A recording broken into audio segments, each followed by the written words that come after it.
Welcome back, or welcome if you're just joining us. It's the France 24 debate, and we are talking on the heels of Theresa May's big speech 10 weeks before she's to trigger the negotiation process to leave the European Union, one where she clearly stated in favor of a hard Brexit, i.e., opting out of the EU single market. We're talking about it in the company of John Danilovich, who joins us from the World Economic Forum. He's the Secretary General of the International Chamber of Commerce. Also with us is Philip Golub, who teaches at the American University of Paris. Your latest book? East Asia's Reemergence at Quality Press. Okay. And from just across the hall at sister station Radio France International, Angela Diffley, welcome back to you. In Davos as well is France 24's business editor, Stephen Carroll. Stephen, I know that Theresa May is going to be where you are on Thursday. What reception to her remarks? It's been interesting speaking to business people here over the past sort of 24 hours or so. I don't think there were many surprises for people from what she was saying today. The comments were flagged well in advance. We knew we were going to be prepared for a hard Brexit. There's still a lot of concern among business people here about what exactly the post-Brexit UK is going to look like, how it's going to affect their businesses. We're hearing that from Jean-Pascal Tricoire from Schneider Electric earlier, also from Paul Pullman from Unilever. You know, there are companies that have big operations in the UK. They've lots of different aspects that are important to them, not only free movement of workers, but also access to financial markets. Unilever, for example, has their corporate structure half in the UK, half in the Netherlands. So there are a whole manner of complications that have yet to be ironed out. Politically, it'll be interesting to see. I was here last year when David Cameron spoke at Davos, and he made this sort of strong defence for globalisation, for, you know, being part of the European Union. And of course, everything that's happened since has taught us that perhaps, you know, we should have seen signs earlier than we did. But it'll be interesting to see how Theresa May's pitch has very much been to, you know, a globalised Britain, you know, a Britain that looks to the world. The world will be listening when she comes to Davos, but whether or not they'll agree with her vision of the world, we'll have to see when she speaks here on Thursday. Stephen, you're talking about the contrast with 1 year ago. There's been so much upheaval. How would you say the mood is more broadly at Davos? I read in the Financial Times that there's a little bit of a bunker mentality when you compared it to 12 months ago.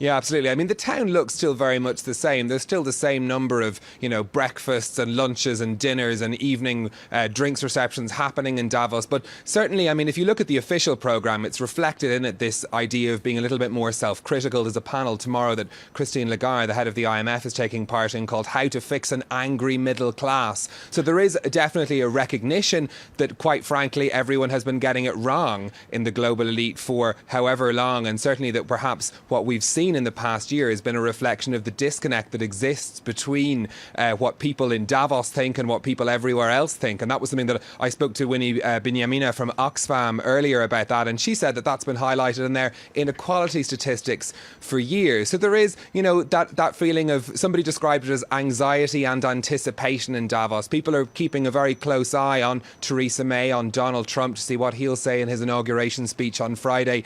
But there is certainly a sense everyone's being a little bit more careful this year. No one's making any big predictions about what's going to happen in the next 12 months. Stephen Carroll, many thanks for joining us here in the France 24 debate. We can welcome at this point Warwick Lightfoot. He's the head of research at the Policy Exchange think tank. Thank you for being with us here on the show. When you look at the world according to Theresa May, as spelled out in that speech, it's not the same as that of Donald Trump's. Well, I think that the British government and all British governments really in the post-war period have always been a reflection of Britain's tradition of free trade. There was an aberration in the 1930s when Britain turned towards so-called imperial protection and imperial preference. But in the main, pretty much since the 1840s, Britain has always been a free trader. And so all the reflexes that have gone into the government's response to the Brexit decision, and of course a significant part of the debate in the referendum, was essentially a free trade agenda. What, was it essentially a free trade agenda, or as we were discussing in part one, rage against globalizations and, well, let's state clearly, against foreigners, against immigrants? I think there are a range of things that informed the debate about Britain's relationship with Europe and membership of Europe. Plainly, there were concerns about migration, and that figured significantly. There was also a lot of interest in the issue that in the 1970s would have been called the sovereignty issue, whether being part of the European Union meant that you didn't have effectively a veto on things that you didn't like, and you were subject to a supranational jurisprudence of a court that you weren't always comfortable with. So that did play a significant part. But also there's always been, it's been less noticed, but some of the people who originally criticised the United Kingdom joining the European Union, or the EEC as it was then, in 1973, I'm particularly thinking of the former Labour Minister, Douglas Jay, a trade minister. There was always a very, very sharp critique of Europe's approach to trade, its common external tariff, and of course the way in which it handled agriculture. And historically, in all the attempts to liberalise through the multilateral process, the various guises of the institutions of the European Union at the various fora were always something of an obstacle because of the particular desire to protect agriculture. And indeed, when you speak to the ambassadors of countries that have free trade agreements with the European Union, they will say, well, of course, in many respects, it wasn't the agreement we actually wanted, because our comparative advantage is in agriculture and food products, and that's the one thing that, of course, the European Union protects very significantly. So there's which benefited British farmers for years. Let me bring in at this point John Delinovich, and the fact that you have Theresa May offering up Britain as this beacon of free trade around the world. That's not what Donald Trump has been saying. Is that a statement or a question? Well, no, it's a statement, and I want your reaction to it. Trump saying in his interview with Michael Gove that he talks about fair trade, he's talking about tariffs. Yes. So you're... I think, you know, the bark of campaign rhetoric... let me tell you, I think that the bark of the campaign rhetoric will be somewhat tempered by the reality of government. As you know, there's a system of checks and balances in the U.S. The priorities of Congress, the Senate, and the House of Representatives may not necessarily be those of the president, and indeed his cabinet and his advisors, I think, may be not exactly like-minded on a number of issues. So the comments that are made perhaps today and the sound bites and the tweets may not translate into an actual policy post-January 20th. Well, Donald Trump didn't only speak, by the way, to Michael Gove in the Times of London. He also spoke to Germany's best-selling newspaper, Bild. And besides threatening 35% tariffs on German cars that aren't made in the USA, he also blasted Angela Merkel on her border policy. Let's take a listen. Whom do you trust more if you talk to them, Angela Merkel or Vladimir Putin? Well, I start off trusting both. But let's see how long that lasts. It may not last long at all. Who is for you the most important leader in Europe right now? If you look at Europe, if you know that famous saying by Henry Kissinger, which number do I dial if I want to talk to Europe? Yeah. Which number I would say Merkel dial? is by far the most important leader. If you look at the UK, I mean, you look at the European Union, it's Germany. Yeah. It's basically a vehicle for Germany. When you look at the European Union, it's basically a vehicle for Germany. John Delinovich, we're not used to hearing that kind of, you may say it's just rhetoric, but it's certainly not what the rest of the world is used to hearing from a United States president. No, and I think it's a cause of great consternation and of great concern. I think his remarks are generally ill-informed. And I would hope that his advisors, as we go forward into January after the inauguration, will in fact temper these type of statements. Philip Gall. Well, I mean, these statements themselves, these are performative statements. They produce results in reality. It's not as if these were abstractions. He was writing this, some academic writing a paper or a journalist just writing an article. These are the statements of the president-elect. So what he's saying actually indicates quite clearly his preferences, okay?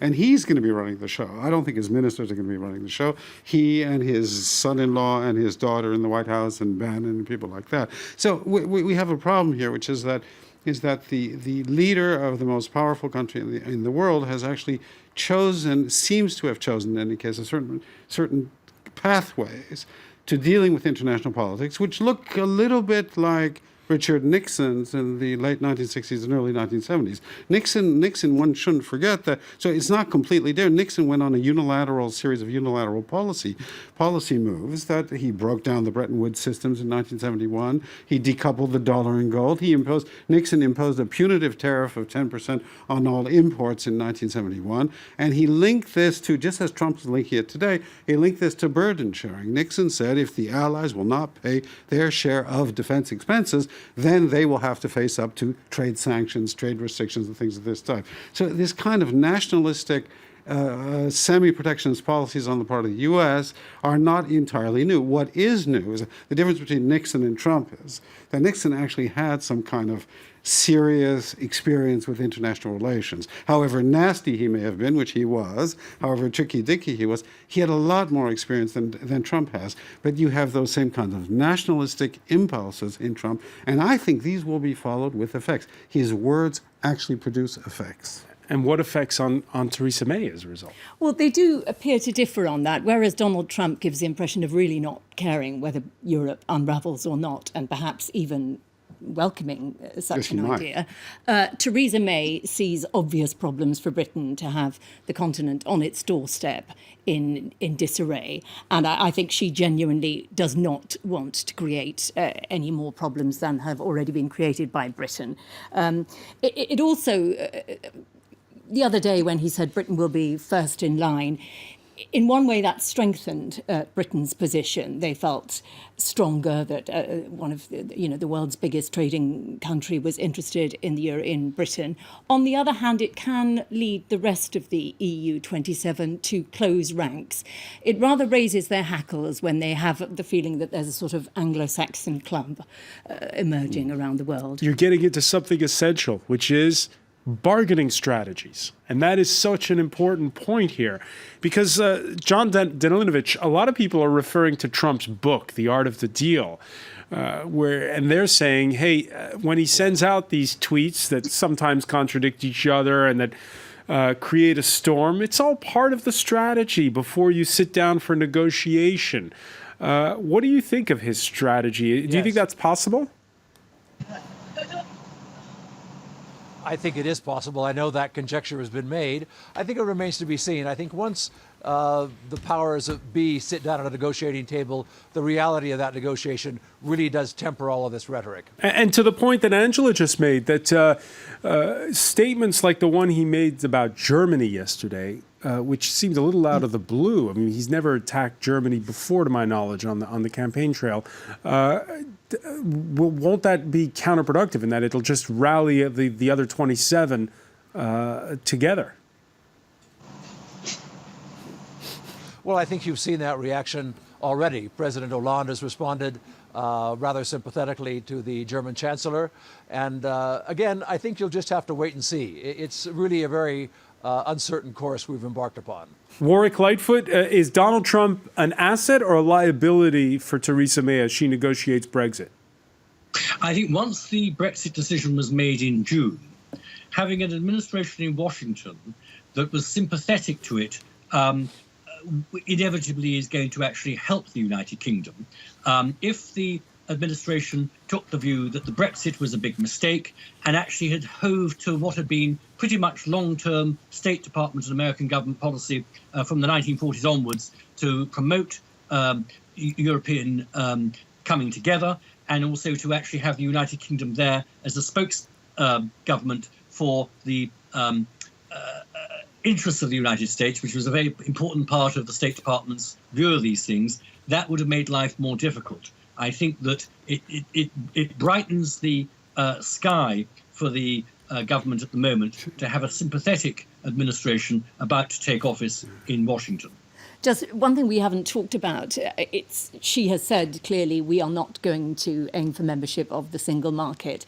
There are large numbers of people in Britain who did not bank on that when they voted Brexit. Scotland has already said if we don't remain in the single market, we will hold another referendum. It's not clear, that said, that the independentists in Scotland would win. The City of London was massively in favour of staying as a member of the single market. So these people will now get lobbying their MPs, and she has, of course, said that whatever deal is negotiated will be put before the Houses of Parliament. All right, so there's still a lot of wiggle room possible and a lot of minds that could change. But let's just go back to today, because it is the opening of the World Economic Forum. The star speaker in Davos this Tuesday, China's president, Xi Jinping, warning against scapegoating globalization. Pursuing protectionism is like locking oneself in a dark room. Wind and rain may be kept outside, but so is light and air. No one will emerge as a winner in a trade war. So there you have it, Philip Golub. China arguing for free trade and the United States perhaps taking a more protectionist stand. Is the world turned on its head? Well, China's right now seems to be, it's all appearance, of course, the moral high ground on global climate change, on global free trade and other things of this type. I think if you look more carefully at what's happening, a confrontational dynamic is building between, and I think this is very dangerous and unfortunate, actually, between the United States and China. When Trump announces that, you have to look at what some of his advisors don't temper him, unfortunately. Newt Gingrich gave an interview to Der Spiegel 3-4 days ago, but same as in which he said that the United States would never allow China to have naval dominance in the South China Sea or the East China Sea. Never allow that. China and the United States are right now in a very unsteady strategic relationship in both of those areas, the South China Sea, the East China Sea. The trade dimension of the relationship is one of the dimensions of a multi-layered problem in which you have a rising major great power, and an existing great power, and the balances between the two of them over the next period of time are actually going to define what happens with globalization. I'm afraid that Brexit will not be the defining problem of our age. The defining problem of our age is going to be China and the United States. John Danilinovic, you agree with that? And what do you think of the fact that here we have, and I've seen lots of rave reviews for Xi Jinping's speech today, that China comes across, certainly to the people at Davos, this really is music to the ears of those taking part there. Well, it is a fascinating speech, and it was music to many of the people here in Davos today. It is astonishing that you have the leader of China making positive comments about globalization and free trade. They're most welcome, but it is certainly turning the tables on where things were only a few years ago. Of course, every step back that the United States takes, China takes a step forward. And I wonder if the euphoria of today with regards to Xi's speech will be upon analysis, perhaps reflected that China isn't really as open for free trade, open trade, or for globalization as his speech indicates. But nevertheless, the speech was very interesting and very welcome. And when you further to Philip's point, do you agree that at the end of the day, how Britain negotiates its Brexit will be overshadowed by the U.S.-China dynamic? Well, of course. Yes, a global stage, I do agree with him. I think one is a regional matter and not an international matter. Warwick Lightfoot? I was going to say the Brexit's got to be a smaller thing than the long-term historical rise of China and the return to China in the world economy, where it was broadly eclipsed after 1820 and coming back and taking its natural place in terms of its weight within the world economy. Eclipses, from what I can see, everything. I think the president's speech was worthwhile in reminding us all of the huge benefits of the international division of labour, which is what trade is all about.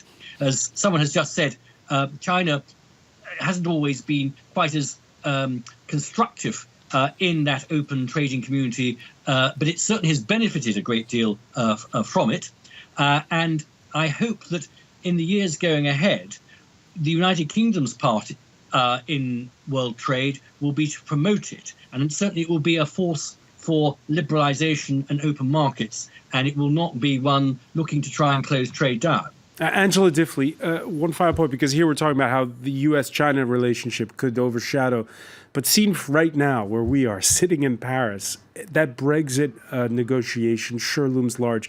It really is the future of Europe that's at stake.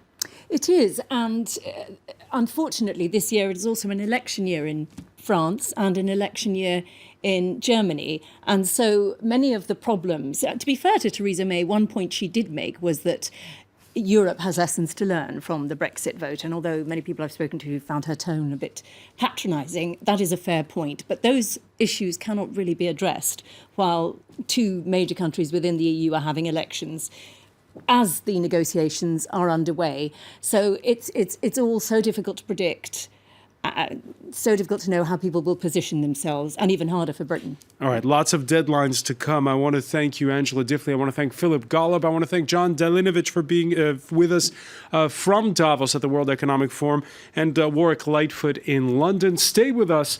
Our Media Watch segment is next.